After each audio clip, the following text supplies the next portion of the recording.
ஆண்டின் பொதுக்காலம் 12வது வாரம் வெள்ளிக்கிழமை. இயேசுவின் தூய்மைமிகு இதயம் பெருவிழா. அன்பை நாம் காண முடியுமா?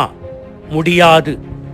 அதனால்தான் நாம் நமது அன்பை வெளிப்படுத்த பல அடையாளங்களை பயன்படுத்துகிறோம். அதிலே ஒன்றுதான் இதயம். இதயம் அன்பின் இருப்பிடம் மற்றும் அதன் பிறப்பிடமும் கூட.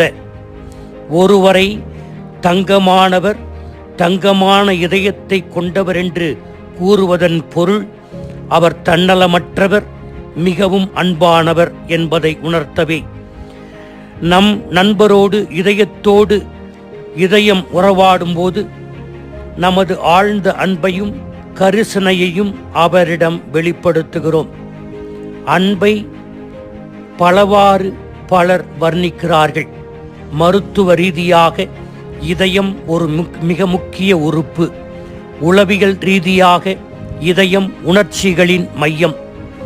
அறநெறி ரீதியாக இதயம் நன்மை மற்றும் தீமையின் இருப்பிடமாகும். இதயத்திலிருந்துதான் வார்த்தைகளும் செயல்களும் வெளிப்படுகின்றன. இப்படிப்பட்ட இதயத்தை கொண்ட நாம் இயேசுவின் இதயத்தை பற்றியும் இயேசுவினுடைய இதய பக்தியை பற்றியும் தியானிப்போம். இயேசுவின் திரு இதய பக்தி கத்தோலிக்கர் மத்தியில் இருக்கின்ற இரண்டாவது பிரபல்யமான வெகுஜன பக்தி. முதலாக கத்தோலிக்கர்களிடம் அதிகமான பக்தி முயற்சியை பெறுவது ஜெபமாலை. கடவுளின் எல்லையற்ற அன்பும் இரக்கமும் பல்வேறு உருவகங்களில் வெளிப்படுத்தப்படுகின்றன. அவற்றில் சில: இயேசு தீவன தொட்டியில் கடத்தப்பட்டது, நல்ல மேய்ப்பன், சிலுவை, இயேசுவின் தூய்மைமிகு இதயம் மற்றும் இறையிறக்க ஆண்டவர் உருவம் பொருந்திய படம். இந்த வெகுஜன பக்தி பிரான்சில் உள்ள பாரே லே மொனியல், அங்கே இருந்த விசிட்டேஷன் துறவற சபையில் வசித்து வந்த புனித மார்கரெட் மேரி அலக்காக் அவர்களுக்கு 1673 1675 வரை பிரத்யேகமாக கொடுத்த காட்சியை அடிப்படையாக கொண்டது. யோவான் 19:35-37 தாங்கள் ஊடுருவி குத்தியவரை உற்று நோக்குவார்கள் என்பதே இந்த பாரம்பரிய பக்தி முயற்சியின் அடித்தளமாகும். இல்லங்களில் இயேசுவின் தூய்மைமிகு படத்தை ஸ்தாபிக்கும், மீண்டும் புதுப்பிக்கும் பக்தி முறையை முதலாக தொடங்கியவர் இயேசுமரி தூய்மைமிகு இதயங்கள் துறவற சபையை சார்ந்த ஃபாதர் மேத்யூ கிராவ்லே போவே ஆவார். பிறகு இந்த பக்தி முயற்சி திருத்தந்தையர்களால் அங்கீகரிக்கப்பட்டது. இன்று நற்செய்தியில் இயேசு காணாமல் போன ஒரு ஆட்டை தேடிச் செல்கிறார்.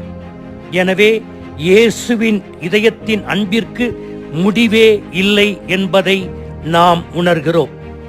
இந்த விழாவிலிருந்து நாம் கற்றுக்கொள்வது என்ன? இன்றைய விழா நம்மை இதய மாற்று சிகிச்சைக்கு அழைப்பு விடுக்கிறது. நமது வாழ்க்கை சூழலில் நாம் சந்திக்கும் கொடுமை, பயங்கரவாதம், அநீதி, போர்மேகம் இவற்றை பார்த்து பார்த்து நம் இதயம் கல்லாகவும் உணர்ச்சியற்றதாகவும் மாறுகிறது. எனவே கடவுள் எசேக்கியேல் இறைவாக்கினர் வழியாக சொல்லுகிறார், 11:19-20, நான் அவர்களுக்கு வேறோர் இதயத்தையும் புதியதோர் ஆவியையும் வழங்குவேன். கல்லான இதயத்தை அவர்கள் உடலினின்று களைந்துவிட்டு சதையாலான இதயத்தை அருளுவேன். வேறொரு இதயத்தை இயேசு பரிந்துரை செய்கிறார். இயேசுவின் தூய்மைமிகு இதயமே இந்த மருத்துவ நடைமுறைக்கு ஏற்ற அடைய வேண்டிய லட்சிய இதயம். ஏனென்றால் இயேசு கூறுகிறார், இதயத்தில் மனத்தாழ்ச்சியும் கனிவும் உள்ள என் இதயத்திடம் வந்து கற்றுக்கொள்ளுங்கள் என்று கூறுகிறார். இயேசுவின் தூய இதயத்தை இன்று நாம் அவரிடம் கேட்போம். 2. இன்றைய விழா அன்பு செலுத்துவதற்கான அழைப்பையும் நமக்கு தருகிறது. இயேசுவின் தூய்மை மிகு இதயம் எப்படி தன்னலமின்றி நிபந்தனையின்றி தியாக உணர்வோடு தன் அன்பை அடுத்தவரிடம் வெளிப்படுத்தியதோ அதே போல மற்றவர்களுக்கு நாம் பணிவோடு பணிவிடை செய்வதில் அதனை வெளிப்படுத்தவும் நமக்கு சவால் விடுக்கிறது. எனவே இயேசுவின் தூய இதயத்தைப் போல் நம்முடைய இதயம் மாற இறைவனிடத்திலே மன்றாடுவோம். ஆமேன்.